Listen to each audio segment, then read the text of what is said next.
Very good evening class, welcome to our YouTube channel RPSC bio academy. हम जो chapter discuss कर रहे थे वो था फोटोसिंथेसिस। कौन सा चैप्टर?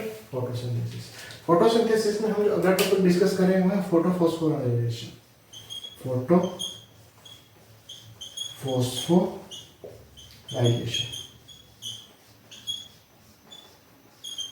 फोटोफॉस्फोराइलेशन फोटोफॉस्फोराइलेशन ये फोटोसिंथेसिस का अगला टॉपिक जो हम डिस्कस कर रहे हैं। फोटोफॉस्फोराइलेशन की बात की जाए तो ये कॉन्सेप्ट आयनन ने दिया था। किसने दिया था? आयनन ने दिया। ये कहाँ बनता है? ये बनता है ग्रेनुल पार्ट में। कहाँ बनता है? ग्रेनुल पार्ट में बनता है। ठीक, ये कॉन्सेप्ट किसने दिया था? आयनन ने दिया था। ये कहाँ बनता है? ग्रेनुल पार्ट में बनता है। इसमें क्या होता है? एटीपी का सिंथेसिस होता है। एटीपी या एनर्जी का क्या होता है? सिंथेसिस होता है। जब हमने मैकेनिज्म ऑफ फोटोसिंथेसिस पढ़ी थी तो मैंने दो तरह की रिएक्शन बताई थी, एक डार्क रिएक्शन, एक लाइट रिएक्शन। लाइट रिएक्शन हम पढ़ रहे हैं। लाइट रिएक्शन में क्या होगा? एनर्जी बनेगी, एटीपी सिंथेसिस होगी। और डार्क रिएक्शन में वो जो एटीपी बनी थी, जो एनर्जी बनी थी, उस एनर्जी का यूज करते हुए ग्लूकोज का फॉर्मेशन होगा। उसी एनर्जी का यूज करते हुए क्या होगा? ग्लूकोज का फॉर्मेशन होगा। ठीक है, तो इसमें क्या होगा? एटीपी बनेगी। और ये हम लाइट रिएक्शन कई स्टेप्स में पढ़ चुके हैं, 5 स्टेप्स में पढ़ चुके हैं, लेकिन अब हम डिटेल में पढ़ेंगे। ठीक, तो फोटोफॉस्फोराइलेशन किसने बताया? आयनन ने। ग्रेनुल पार्ट में होती है और इसमें क्या होता है? एटीपी का सिंथेसिस होता है। अगर मैं फोटोफॉस्फोराइलेशन की बात करूं तो ये दो प्रकार का होता है। एक होता है साइक्लिक, और एक होता है नॉन साइक्लिक। सबसे पहले हम नॉन साइक्लिक फोटोफॉस्फोराइलेशन की बात करेंगे। किसकी बात करेंगे? नॉन साइक्लिक फोटोफॉस्फोराइलेशन की बात करेंगे। नॉन साइक्लिक फोटोफॉस्फोराइलेशन की बात करेंगे।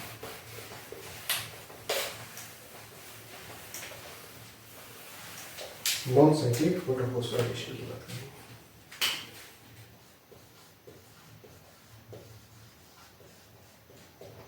Non cyclic photophosphorylation.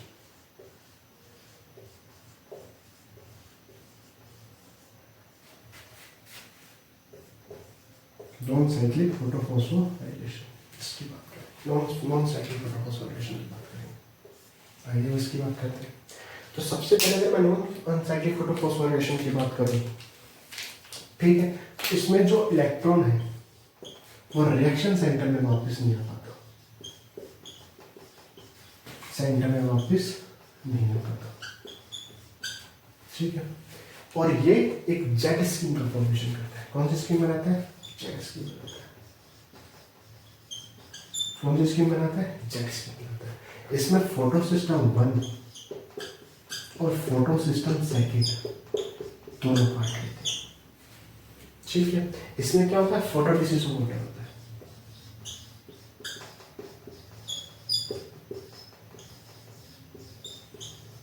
और ऑक्सीजन का क्या होता है? लिबरेशन होता है। ऑक्सीजन का क्या होता है? लिबरेशन। ऑक्सीजन निकलती है।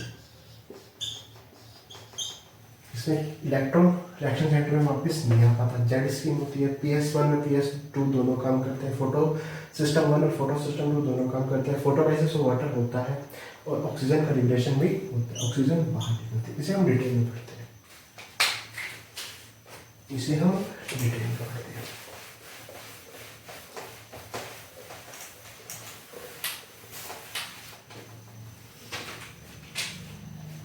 ये है photo system second, PS second. क्या है? Photo system second, PS second, या इसे P680 भी कहते हैं। तो देखो, सबसे पहले वाटर टूटेगा, वाटर का एनालिसिस होगा, फोटोलिसिस ऑफ वाटर होगा। वाटर टूटेगा 2H2O, किसमें टूटेगा? 4H++4 होना चाहिए। यही हुआ। अब 4OH नेगेटिव क्या बनाएंगे? 2H2 प्लस 1 मोल ऑक्सीजन का प्लस 4 इलेक्ट्रॉन्स। सबसे पहले क्या होगा? वाटर टूटेगा। वाटर टूटता है तो हमने इसको डिटेल में पढ़ा हुआ है कि इसमें मैग्नीज आएंगी चाहिए, कैल्शियम आयन भी चाहिए, क्लोराइड आयन भी चाहिए, लाइट भी चाहिए, और हिल ऑक्सीडाइजिंग एजेंट भी चाहिए। ये हम डिटेल में पढ़ चुके हैं, लेकिन मैं यहाँ फोकस कर रहा हूँ इलेक्ट्रॉन पे। कितने इलेक्ट्रॉन? 4। कहाँ गए? यहाँ पे 4 इलेक्ट्रॉन। और 4 इलेक्ट्रॉन्स फोटो सिस्टम सेटिंग से बढ़ जाएंगे, वही 4 इलेक्ट्रॉन्स जो हमें वाटर से टूटने से मिले, ये कहाँ जाएंगे? फियोफाइटिन।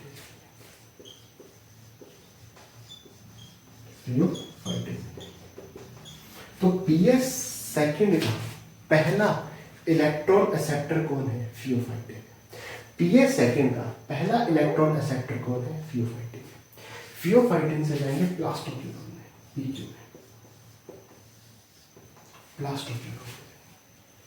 प्लास्टोक्यूनोन से जाएंगे साइटोक्रोम B6 में, साइटोक्रोम B6 में।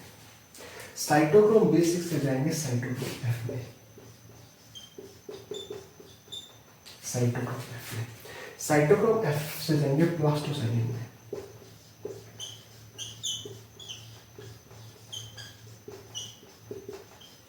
और प्लास्टोसाइनिन से जाएंगे हम किसमें? PS1 में।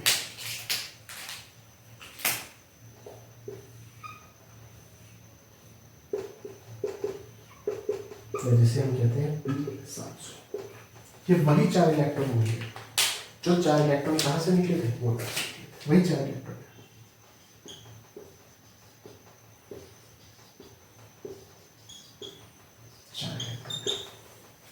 ठीक है। PS1 से ये 4 इलेक्ट्रॉन कहाँ जाएंगे? आयरन सल्फर कंपाउंड FeS में, आयरन सल्फर कंपाउंड FeS में। आयरन सल्फर कंपाउंड से यही 4 इलेक्ट्रॉन्स कहाँ जाएंगे? फेरेडॉक्सिन में,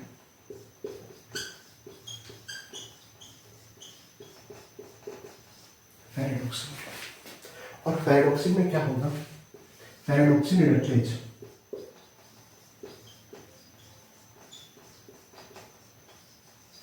दो NADP को 2 NADPH में चेंज करेगा, 2 NADP को किसमें चेंज करेगा? 2 NADPH में। और जब 4 इलेक्ट्रॉन साइटोक्रोम B से साइटोक्रोम F में जाएंगे तो यहाँ पे ATP का फॉर्मेशन होगा, ADP प्लस इनऑर्गेनिक फॉस्फेट किसका फॉर्मेशन होगा? ATP का फॉर्मेशन होगा। ये चीजें चल क्यों रही है? इसका प्रोडक्ट क्या है? एक तो प्रोडक्ट है ATP, एक प्रोडक्ट है 2 NADPH, और एक प्रोडक्ट क्या है? ऑक्सीजन। ये इसके 3 प्रोडक्ट है। प्रोडक्ट क्या है? एक तो ऑक्सीजन, एक ATP और 2 NADPH। ये इसका प्रोडक्ट है। इस पूरी रिएक्शन का प्रोडक्ट क्या है? ये 3 प्रोडक्ट है। ये देखिए जेड सिस्टम में चल रही है, देखिए जेड में, इसे जेड स्क्रीन भी कहते हैं। ठीक है, इसमें दोनों फोटो सिस्टम यूज हो रहे हैं। इसमें वाटर का लाइसिस हो रहा है, वाटर टूट रहा है, फोटोलिसिस हो वाटर हो रहा है, वाटर क्या हो रहा है? टूट रहा है, फोटोलिसिस हो वाटर हो रहा है। ठीक है, इसमें ऑक्सीजन एक मॉलिक्यूल बाहर निकल रही है, यही चीज़ है मेन, ये चीज़ें। ये सारा प्रोसीजर क्यों हो रहा है? इसकी वजह से। इसमें एक ऑक्सीजन बना है, एक ATP बना है और 2 NADPH बने हैं। अब 2-3 सवाल। पहला सवाल, कई बार यहाँ पे 2 इलेक्ट्रॉन लिखे हुए आते हैं, ये 2 इलेक्ट्रॉन क्यों है? अगर वाटर का एक मॉलिक्यूल टूटेगा तो 2 इलेक्ट्रॉन बनेंगे। मैंने 2 मॉलिक्यूल तोड़े हैं तो 4 इलेक्ट्रॉन बने, तो कोई डरने वाली बात नहीं। अगर वाटर का एक मॉलिक्यूल टूटेगा तो आधा मोल ऑक्सीजन बनेगी, लेकिन मैंने 2 मॉलिक्यूल वाटर के तोड़े हैं तो 1 मोल ऑक्सीजन बनेगी। एक ही बात है, कोई बात चेंज नहीं। दूसरा सवाल, सर यहाँ पे हाइड्रोजन कहाँ से है? NADP NADPH में बदल गया तो हाइड्रोजन कहाँ से? ये वही हाइड्रोजन है, ये वाले हाइड्रोजन, ये वाले हाइड्रोजन जो वाटर टूटा था ना, ये वाले हाइड्रोजन यहाँ का। ठीक, दूसरा सवाल है, एक ये 2 इलेक्ट्रॉन और 4 इलेक्ट्रॉन का कॉन्सेप्ट समझ में आ गया, एक यहाँ पे हाइड्रोजन का कॉन्सेप्ट समझ में आ गया। और इसका जो बेसिक क्या है? 1 मोल ऑक्सीजन, 1 मोल ATP और 2 मोल NADPH का फॉर्मेशन होता है। ये इसका है बेसिक। ये क्या है? Non cyclic photophosphorylation. ठीक है, इसमें जो इलेक्ट्रॉन है वो वापस रिएक्शन सेंटर में नहीं आ रहा, बिल्कुल नहीं आ रहा। ठीक है, आगे चलते हैं। अब बात करते हैं साइक्लिक प्रोटोफॉस्फोराइलेशन। साइक्लिक प्रोटोफॉस्फोराइलेशन इसकी साइक्लिक फोटोफॉस्फोराइलेशन की।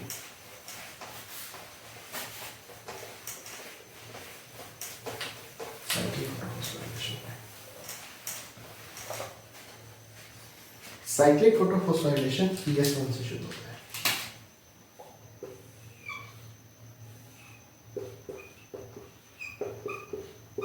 क्या इसे P700 लिखते हैं। ठीक है, यहां से 4 इलेक्ट्रॉन निकलेंगे। जब इसके ऊपर लाइट पड़ेगी,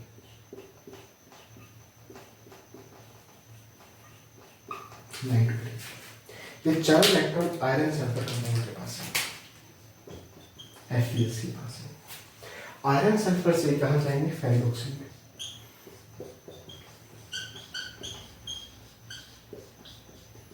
फेरिडोक्सिन से कहाँ जाएंगे, साइटोक्रोम B6 में।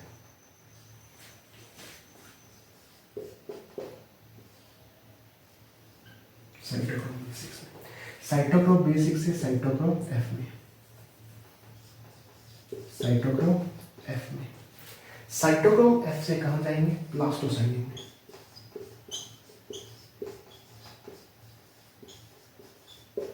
और प्लास्टोसाइनिन से कहाँ जाएंगे, वापस ये 4 इलेक्ट्रॉन, वही 4 इलेक्ट्रॉन ये घूम रहे हो।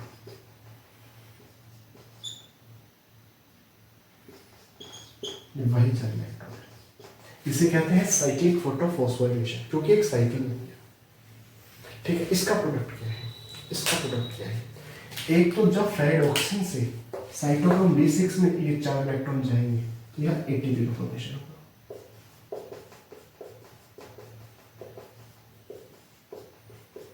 एडिनोसिन डाइफॉस्फेट और इनऑर्गेनिक फॉस्फेट मिलकर ATP का फॉर्मेशन करेंगे। और जब साइटोक्रोम B6 से साइटोक्रोम F में जाएंगे तो यहाँ पे भी ATP का फॉर्मेशन होगा।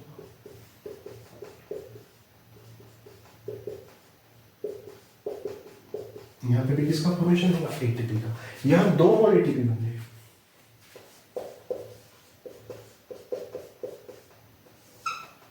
यहाँ 2 मोल ATP बन जाएगा। तो इसका प्रोडक्ट क्या है, 2 मोल ATP।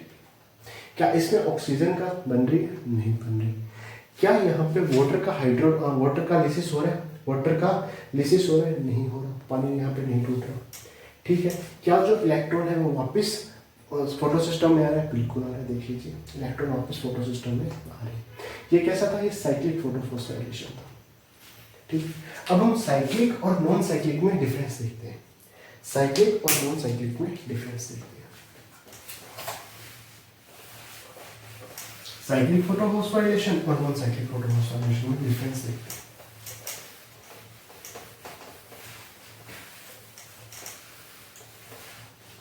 एक तरफ है साइक्लिक फोटोफॉस्फोराइलेशन, दूसरी तरफ कौन सा है, नॉन साइक्लिक। नॉन साइक्लिक पहली चीज हमने एक पहले थायलाकोइड की स्ट्रक्चर पढ़ी थी, ऐसे याद है। हमने पिछले लेक्चर्स में सारी थायलाकोइड की क्या पढ़ी थी, स्ट्रक्चर पढ़ी थी।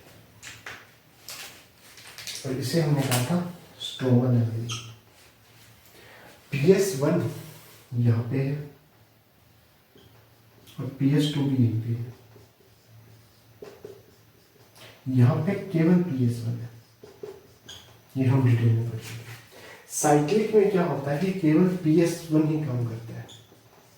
नॉन साइक्लिक में PS1 और PS2 दोनों काम करते हैं। ठीक है, साइक्लिक पाया जाता है स्ट्रोमा लेवल में। स्ट्रोमल लेमिना ये पाया जाता है ग्रेनुलर में। ये पाया जाता है ग्रेनुलर पार्ट में।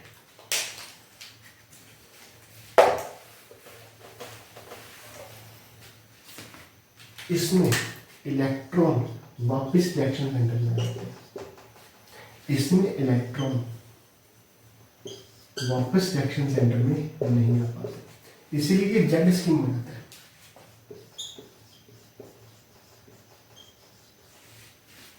ठीक है, इसमें इलेक्ट्रॉन रिएक्शन सेंटर में वापस आ जाते हैं, इसमें इलेक्ट्रॉन रिएक्शन सेंटर में वापस नहीं आ पाते। इसमें इलेक्ट्रॉन का सोर्स क्या है, इसमें इलेक्ट्रॉन का सोर्स क्या है? इसमें इलेक्ट्रॉन का सोर्स फोटो सिस्टम तो है, इसमें इलेक्ट्रॉन का सोर्स क्या है? वाटर है, पानी टूटे और पानी ही इलेक्ट्रॉन देगा। ठीक है, इसमें क्या फोटोलिसिस वाटर होता है? नहीं होता।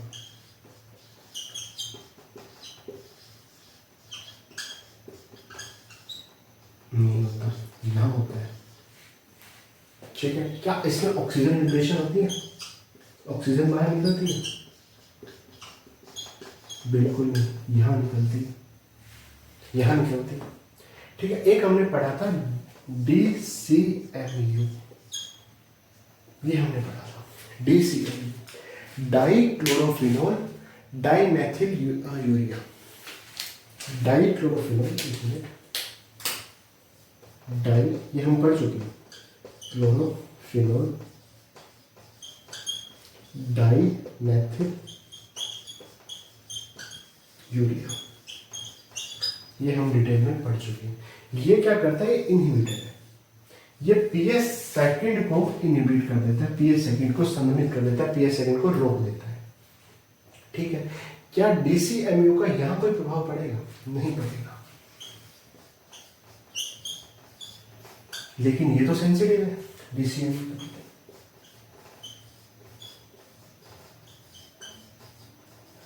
देखिए, ये हम पढ़ चुके हैं क्या? साइक्लिक और non cyclic photophosphorylation. Cyclic photophosphorylation में केवल PS1 सिस्टम काम करता है, यहाँ PS1 भी काम करता है, PS2 भी काम करता है। ये स्ट्रोमा लैमेलिनी में होता है, इसे स्ट्रोमा लैमेलिनी भी बोल देते हैं, स्ट्रोमा लैमेला भी बोल देते हैं, कोई दिक्कत वाली बात नहीं। ये ग्रेडिंग पार्ट में होता है। यहाँ जो इलेक्ट्रॉन होते हैं वो रिएक्शन सेंटर में आ जाते हैं, वापस आ जाते हैं, हमने देखा था। यहाँ इलेक्ट्रॉन रिएक्शन सेंटर में वापस नहीं आते, इसलिए इसे जेड स्ट्रीम बोला था, जेड स्ट्रीम बोला था। यहाँ इलेक्ट्रॉन का सोर्स क्या होता है? वाटर सिस्टम होता है। यहाँ इलेक्ट्रॉन का सोर्स क्या होता है? वाटर होता है। ठीक है, फोटोलिसिस ऑफ वाटर यहाँ नहीं हो पाता, वाटर नहीं टूटता, सनलाइट की प्रेजेंस में वाटर नहीं टूटता, यहाँ टूटता है। यहाँ ऑक्सीजन लिबरेशन नहीं हो पाती, यहाँ होती है। ये डीसीएमयू के प्रति सेंसिटिव नहीं है, क्योंकि फोटो सिस्टम 1 पर डीसीएमयू का कोई प्रभाव नहीं पड़ता, जबकि फोटो सिस्टम 2 पर डीसीएमयू प्रभाव डालता है और संदमित कर देता है, रोक देता है। तो ये डीसीएमयू के प्रति क्या है? सेंसिटिव है। क्या है? सेंसिटिव। अब थोड़ा सा आगे चलते, थोड़ा सा क्या चलते, आगे चलते।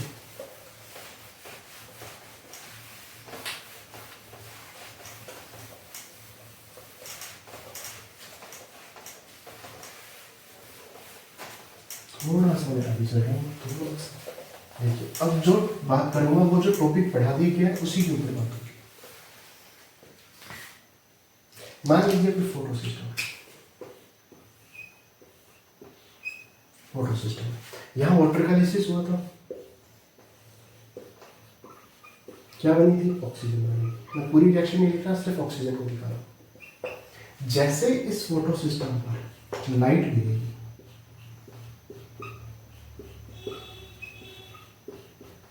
क्या गिरेगी? लाइट गिरेगी फोटो सिस्टम के ऊपर।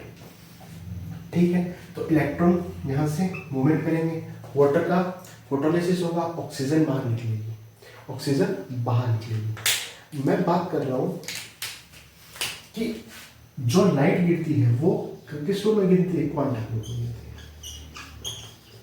किस रूप में गिरती है? क्वांटा के रूप में गिरती है। तो 8 क्वांटा, कितने क्वांटा? 8 क्वांटा लाइट एक ऑक्सीजन मॉलिक्यूल के निर्माण के लिए चाहिए। 8 क्वांटा लाइट एक ऑक्सीजन मॉलिक्यूल के निर्माण के लिए चाहिए। अगर मैं क्वांटम यील्ड की बात करूं,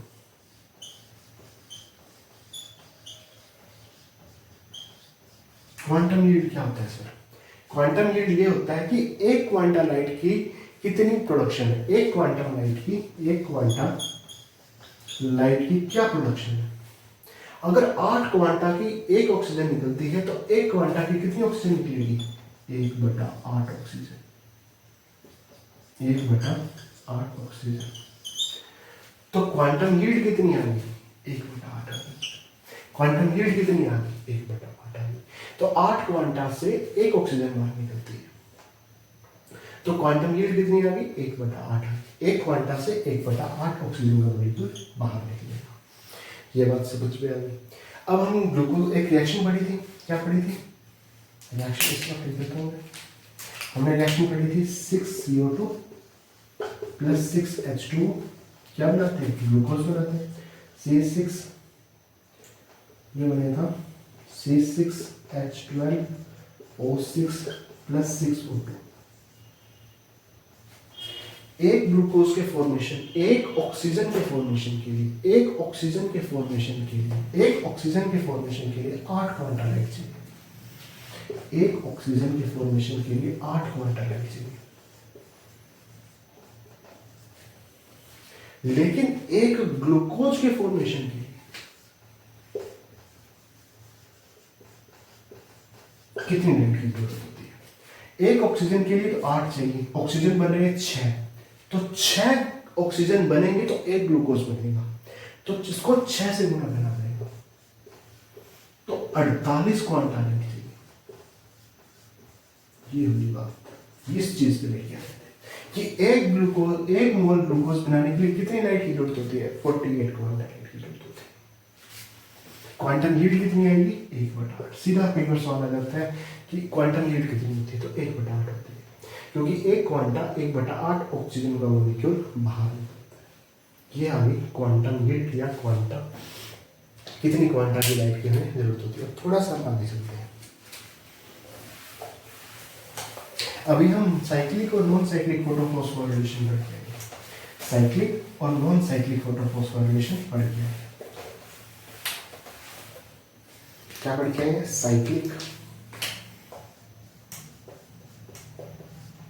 साइक्लिक प्लस नॉन साइक्लिक। जब दोनों चीजें साथ साथ चल रही है, साइक्लिक भी चल रहा है और नॉन साइक्लिक भी चल रहा है, दोनों चीजें साथ साथ चल रही है, तो साइक्लिक में क्या प्रोडक्ट मिल जाता? 2 एटीपी मिलते। नॉन साइक्लिक में क्या मिला था?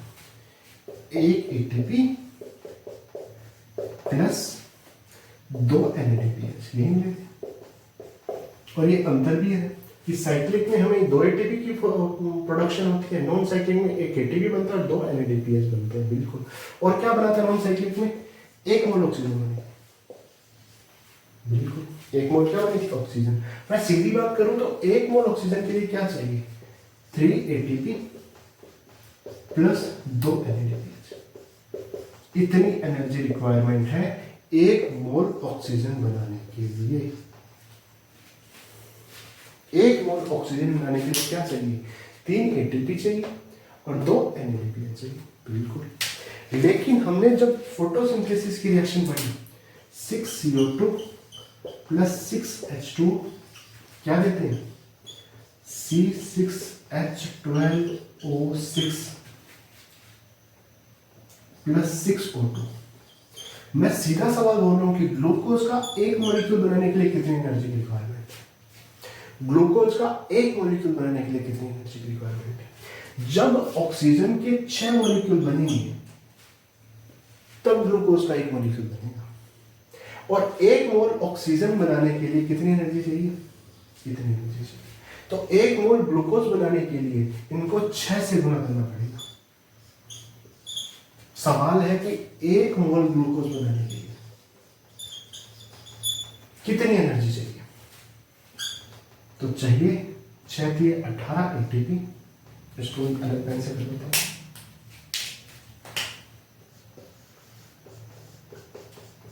प्लस 12 NADPH, क्योंकि ये साइकिल 6 बार चलेगी। जब साइक्लिक और नॉन साइक्लिक प्रोसेस साथ साथ चलते हैं तो इनका प्रोडक्ट क्या था? साइक्लिक में तो 2 मोल एटीपी बनता था, नॉन साइक्लिक में 1 मोल एटीपी प्लस 2 मोल NADPH बनते थे। इन दोनों को जोड़कर 3 एटीपी प्लस 2 NADPH बनते थे। ठीक है। और ये 1 मोल ऑक्सीजन बनाने के लिए कितनी एनर्जी चाहिए थी? 3 एटीपी प्लस 2 NADPH। लेकिन मैं तो ग्लूकोज का एक मॉलिक्यूल बनाना चाहता हूँ, तो ग्लूकोज का एक मॉलिक्यूल बनाने के लिए 6 ऑक्सीजन की जरूरत होती है, तो इनको 6 से गुणा करना पड़ेगा, क्योंकि 1 ऑक्सीजन के लिए एनर्जी है। तो 6 ऑक्सीजन के लिए इसको भी 6 से मल्टीप्लाई करना पड़ेगा, इसको भी 6 से मल्टीप्लाई करना पड़ेगा, तो ये बनेगा 18 एटीपी प्लस 12 NADPH। ये इंपॉर्टेंट है, ये है इंपॉर्टेंट। सीधा सवाल आता है कि 1 मोल ग्लूकोज बनाने के लिए कितनी एनर्जी की रिक्वायरमेंट होती है? इतनी एनर्जी की रिक्वायरमेंट होती है। अब कई बार वो एक स्टेप आगे चला जाता है, उसकी बात करते हैं। एक NADPH 3 ATP के बराबर होता है। एक NADPH 3 ATP के बराबर होता है। अब एक ग्लूकोज बनाने के लिए 18 ATP तो ये, और एक NADPH 3 ATP के बराबर है, तो 36 ATP ये। इसको 3 से गुणा करेंगे, टोटल आ गई 54 ATP। अगर वो सिर्फ ATP पूछे कि एक मोल ग्लूकोज बनाने के लिए कितनी ATP की रिक्वायरमेंट होती है, तो 54 ATP। लेकिन वो जनरली यही पूछता है 18 ATP plus 12 NADPH, 18 ATP plus 12 NADPH। तो ये था आज का लेक्चर। उम्मीद है आपको पसंद आया होगा। आप प्लीज़ चैनल को सब्सक्राइब कीजिए, वीडियो को लाइक कीजिए, और इसके जो भी प्रीवियस ईयर क्वेश्चंस हैं वो मैं सारे शॉर्ट्स में डालूंगा। Thank you.